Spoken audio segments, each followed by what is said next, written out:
ነገር ሸቶኛል። እሱ ምንድነው በሉኛ? ሸቶኛል። ሩትዬ ጀግናዋ ፈታ ዘና እያለች ነው እንግዲህ ከትላንት አመጣጧ ዛሬ ደግሞ ለየት ብላለች። ምን ሊታይ ይሆን? ጀግናዋ ቢሞክር እኮ አይጠፋም። መቼስ መሞከር አይጠፋም። እጅ አትሰጥም እንጂ እሷ ጀግናዋ አትበገርም እንጂ እሷን እኮ የሚፈልግ ማት ነው። እሷ የሚፈልግ እኮ ምን ልበላችሁ ውዶቼ፣ እንደው ቅመም የሆነችን ሴት የሚፈልግ ጠፋል። እሷ ራሷ የተለየች ዜጋ ናት። ለራሷ እንቁ ናት። የምትመረጥ የምትወደድ ሴት ናት።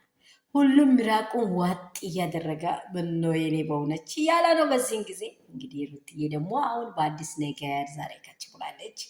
እንግዲህ ዙሪያዋን እንዲ አንቺ ልጅ ምንድን ነው ቆይ ምንኛ ምንድን ነው ምናምን እስቲ ሰላምታ ሰጭንም እንደ እያሉ ነካ እያደረጉ ነው። እንግዲህ ነካ እያደረጉ ነው። ግድ ነው እንግዲህ ይሁንላት። ከዛ ትውጣ፣ ከዛ አይሆንም አይመቻትም ብለናል ሁላችን። በእርግጥ እውነት ቦታዋን አትረሳምና እኛ ሁል ጊዜ ጥማታችን ከዛው ቤት ከመልካምነቷ ከደግነቷ አብሮ ካለፈችው አብራ ከሆነችው ከሁሉ ነገሮቿ እንድትለይ መቼም አንፈልግም። ዛሬ ደግሞ ነቃ የሚያስብል አንዳንድ ነገሮች ሹክ እያሉ ነው። ዛክዬ ብልጭ ያለ ነገር የለም አላ ወለሰ እኮ መሌ እኮ ኳስ ላይ ዛክዬ ብልጭ ያለ ነገር የለም የታየ ነገር የለም ይላል እኮ አንዳንዴ። አይታችኋል? ብልጭ ያለ ነገር የለም በእናንተ ሰፈር። በእኔ ሰፈር ብልጭ ያለ ነገር አለ። ሩትዬ በአዲስ ነገር መታለች። ዛሬ ደግሞ ፈታ ዝንጥ ብላ እንግዲህ ያው ሁሉም እሷን ይመስላል ማለት ዘበት ነው። እሷን የሚመስል እንግዲህ እኔ እንጃ። እችን ሌልት እችን ጠንበለል እችን ወርቅ ውስጧ ወርቅ ውጭዋ ወርቅ ሁሉንም እንደዚህ የምታስደምም ሴት ማለት ሩታ ናት። ጆሮዬን ባይዋጥልኝም ዋጥ።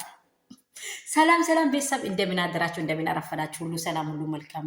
እኔ ጋር ሁሉ ሰላም ነው። ከሀገር ውስጥ ከሀገር ውጭ ያላችሁ ውድና እንቁ የሆናችሁ የኔ ቤተሰቦች ሰላማችሁ ትርፍርፍ ብዝት ስትበል። ለምድራችን ሰላምና ጸጋ የእግዚአብሔር አብሮነት ይብዛልን። ያላችሁበት ሰላማችሁ ብዝት ይበል። ሩትዬ ዛሬ በአዲስ ነገር መታለች። እንግዲህ እኛ ጎርጉረን ማናወጣው ነገሮች የሉም። እንግዲህ እያመጣን ነው። እንግዲህ ትቀበል እሱ አብረን የምናየው ጉዳይ ይሆናል። እንግዲህ ዙሪያዋ ላይ እየተንሻበበ ያለ ሰው አለ፣ እያሸተተ ያለ ዶሮ እያለ ነው ሰፈሩ። እንዴት ነው ቅመም እያለ ነው። የማምዬ ሰፈር እጇን መቅመስ ይፈልጋሉ የሚል ሰዎች እየመጡ ነው። ስለዚህ ምን ትላላችሁ የኛ ውዶች? ላይክ፣ ሼር፣ ሰብስክራይብ ማድረጉን እንዳትረሱ።